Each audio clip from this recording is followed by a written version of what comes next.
munsi izuba rirabagirana ku mpeta zanyu, inzira y'urugendo iratangiye, irashashagirana irashashagirana, mwari mwombi nk'inyenyeri ebyiri mu ijoro. Duhagaze hano dushimira Imana kubwo guhuza imitima.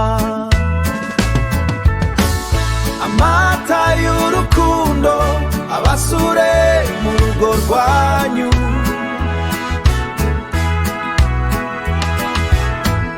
imyaka y'umunezero isaguke mu nzu yanyu, muzabyara abana urubyaro ruzarinda izina, bakure bace bugufi baby nkingi z'umuryango.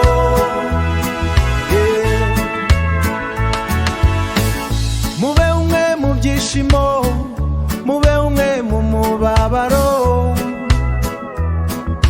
muzasangira amafunguro, muzasangira ubuzima, muzasangira ubuzima, kugeza igihe urupfu ruzabaha ikiruhuko. Urukundo rwanyu ruzaba inkingi itajegajega,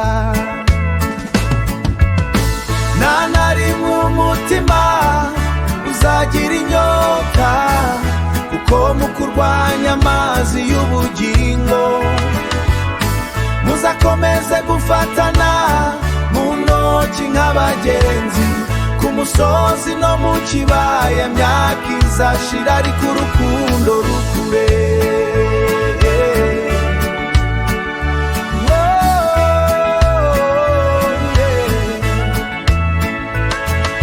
Uko imyaka ihita, uko imvura igwa, urukundo rwanyu ruzakomeza gukura.